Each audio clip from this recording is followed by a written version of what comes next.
नमस्कार, one India Hindi में आपका स्वागत है। टीएमसी सांसद महुआ मोइत्रा ने केंद्रीय सुरक्षा बल की तैनाती को लेकर सवाल उठाए हैं। महुआ मोइत्रा ने आरोप लगाया है कि उनके घर के बाहर बीएसएफ की तैनाती कर उनकी जासूसी करवाई जा रही है। उन्होंने मांग की कि ये तैनाती हटाई जाए।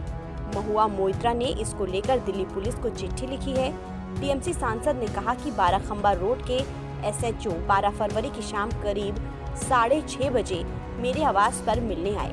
इसके कुछ देर बाद करीब 10 बजे बीएसएफ के 3 जवानों को घर के बाहर तैनात कर दिया गया।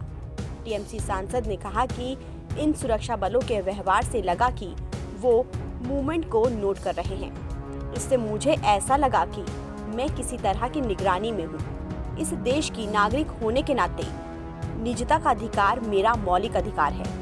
मैंने जब पता लगाया तो ये जानकारी मिली कि मेरी सुरक्षा के लिए बाराखंबा रोड से इन आर्म्स फोर्स को तैनात किया गया है।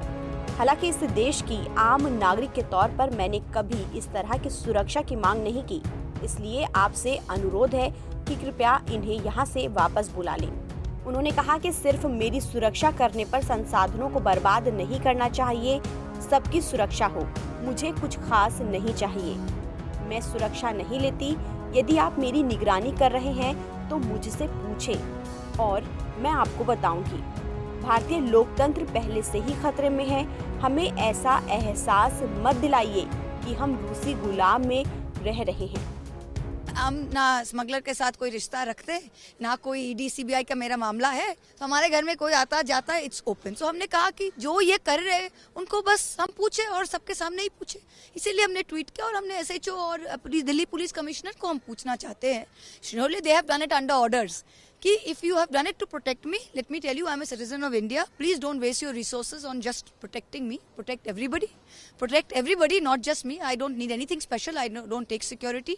And B, if you are not protecting me, if you are surveilling me, then ask me what I do. I'll tell you myself. I have nothing to hide. But don't put these people outside my house because Indian democracy is already under threat. Don't make us feel like we are living in a Russian gulag.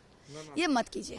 बता दें कि लोकसभा में पूर्व CJI पर टिप्पणी को लेकर BJP के 2 सांसदों ने ही मोइत्रा के खिलाफ विशेषाधिकार हनन का नोटिस भेजा था। एक समाचार चैनल से बातचीत में मोइत्रा ने कहा, ये एक टिपिकल बीजेपी नीति है।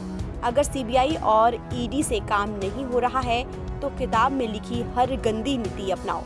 अगर मेरी पहली स्पीच याद हो जो मैंने साल 2019 जून में दी थी, पहले उन्हें इसका अंदाजा नहीं था कि ये वायरल हो जाएगा और लोग मुझे मेरे शब्दों से पहचान लेंगे।